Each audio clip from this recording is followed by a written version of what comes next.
Welcome back, everyone. As always, it is a blessing to be here. Today the price finally moved, and I need to be careful with you about why. XRP is up 18%. There are 4 XRP headlines going around right now that people are pointing at as the reason. I read all 4 of them this morning, all the way to the bottom, and I'm going to show you what they actually say. Then I'm going to show you the thing that actually moved this market, because it is none of them.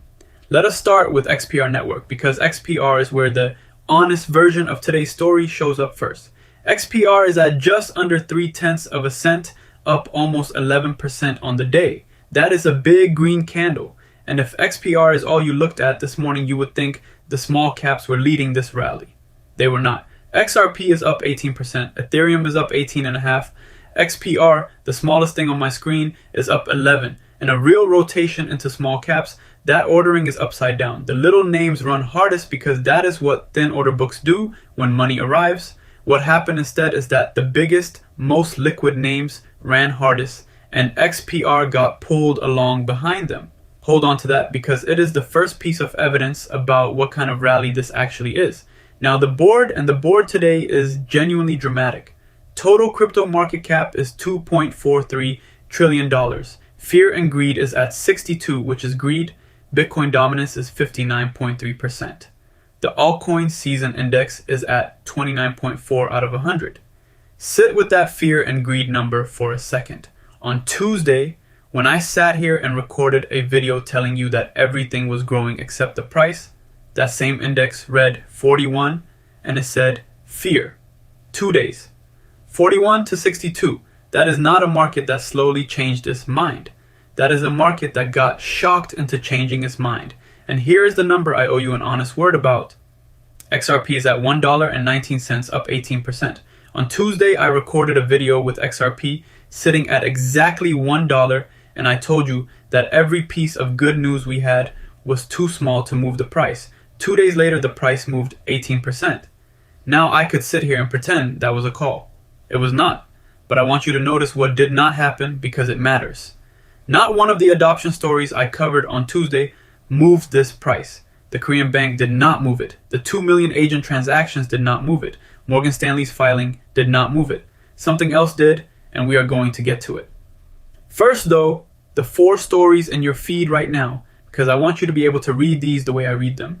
Story 1, 550 million XRP moved in 24 hours. That headline is everywhere today, and it sounds enormous. 550 million XRP. Here's what the article actually says once you get past the headline. Payment volume does not directly represent buying pressure. Those are their words, not mine. XRP moves across the ledger for all kinds of reasons. Exchanges shuffling funds between their own wallets, institutions settling with each other, people restructuring where they hold their coins, ordinary network traffic. The article itself says, and again these are their words, that 550 million XRP moving should not automatically be interpreted as hundreds of millions of XRP being purchased. Volume tells you activity happened. It does not tell you anybody bought anything. Story 2, and this one is the one I would ask you to be most careful with. Swift taps XRP-tied bank. Now read that headline slowly, because it is doing something clever. Swift ran a pilot using a blockchain-based ledger as an orchestration layer, matching and netting obligations between 2 banks. Those 2 banks are HSBC and Standard Chartered, and they were deploying tokenized deposit platforms. So where does XRP come into it? HSBC uses a platform called Metaco for institutional digital asset custody. Ripple bought Metaco back in 2023. That is the tie. A bank in the pilot uses custody software owned by Ripple. And the article, to its credit, draws the line itself. It explicitly tells you to distinguish the HSBC and Metaco relationship from on-demand liquidity, which is the product that actually uses the XRP token. The settlement in this pilot went through existing systems. XRP was not the rail. XRP was not required. If you read that headline and thought Swift had started settling in XRP, I understand why, but that is not what happened. Story 3. Ripple signs a major deal with the Volkswagen Group company. This one is real, and it is also almost certainly not what you think it is. The deal is between Ripple Treasury and Traton Group. Traton is the Volkswagen truck business. So Scania MAN, Volkswagen Truck and Bus. That is a genuinely large company and it is a genuine contract. Here is what was actually sold. Traton picked Ripple Treasury to handle Treasury forecasting across its global operations, replacing roughly 20 separate Excel templates with one platform. Automated data collection, a centralized audit trail. That is enterprise finance software and it is a perfectly good business. Ripple Treasury is the company formerly called G Treasury, which Ripple acquired in late 2025. Neither XRP nor the XRP ledger plays any role in that contract. None. If you own XRP because you believe Volkswagen is about to start settling in it, please go and read that article to the end. And I will mention one more thing about that piece because you deserve to know what you are reading. The article spends a section on the fact that the announcement landed on August 18th and that 5 years earlier on August 18th, an anonymous account posted a Volkswagen stock chart. The article admits, in its own words, that these theories carry no confirmed basis. That is not analysis. That is numerology, and it has no place in how you size a position. Story 4. XRP jumps 15% with a $9 billion inflow in a day. $9 billion. That is the number people are quoting at each other right now. And it is the one I want you to look at hardest because the word inflow is doing enormous work in that sentence. That $9 billion is not money that came into XRP. It is the change in XRP's market capitalization.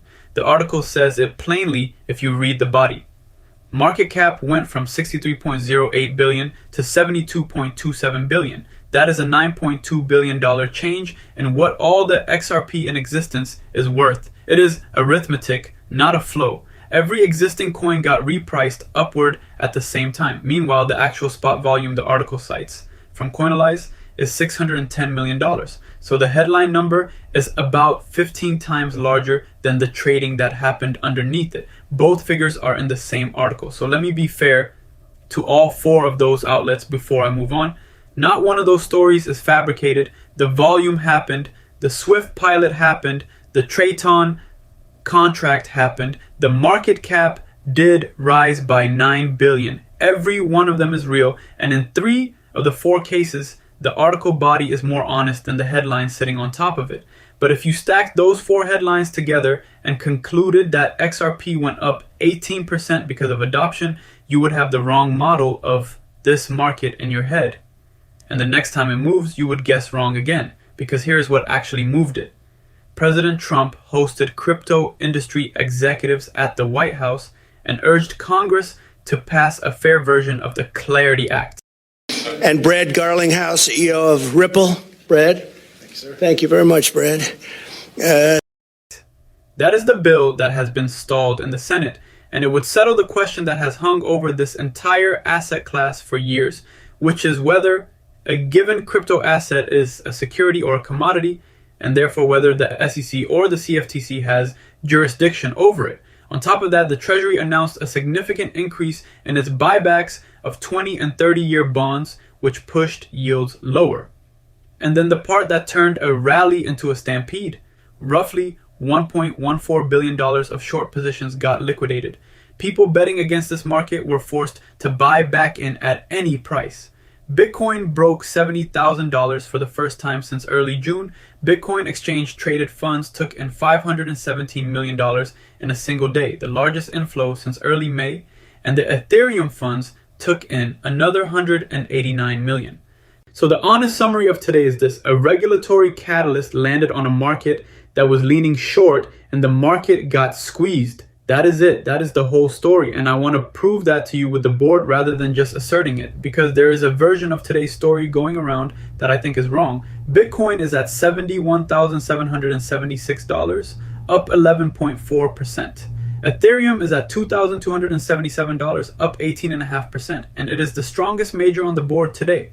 Now, one analyst quoted in the coverage today said that Bitcoin moved with gold and silver rather than with risk appetite, and called it the debasement trade working. I want to push back on that gently using numbers that are on my screen right now. Gold today is up 0.65%, silver is up 0.54%, the dollar index is down 0.06%.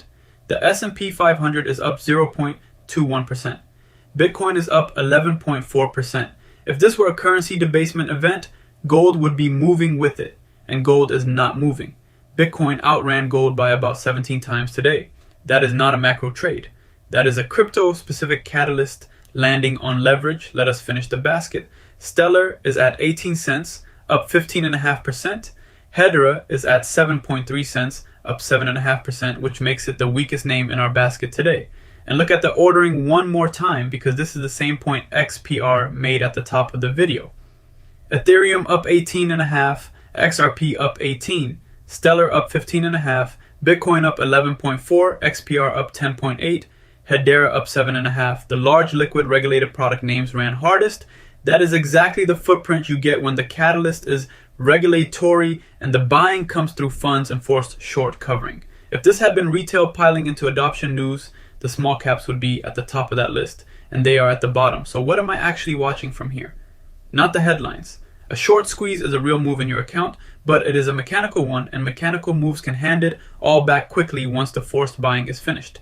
What would make this durable is the Clarity Act actually advancing in the Senate, because that is the thing that changes what institutions are allowed to do rather than what they feel like doing this week. Watch the bill and watch whether XRP can hold above $1.15 for more than a few sessions, because holding a level is a decision and touching it is just noise. As always, none of this is financial advice and nothing here is a price prediction. Every figure I have shown you today is a live number with a source, and the 4 articles are linked below so you can read them yourself and see whether you reach the same conclusion I did. Please do that. Do not take my word for any of it. If this was useful, hit that like button, subscribe, and ring the notification bell so you catch these breakdowns as they come.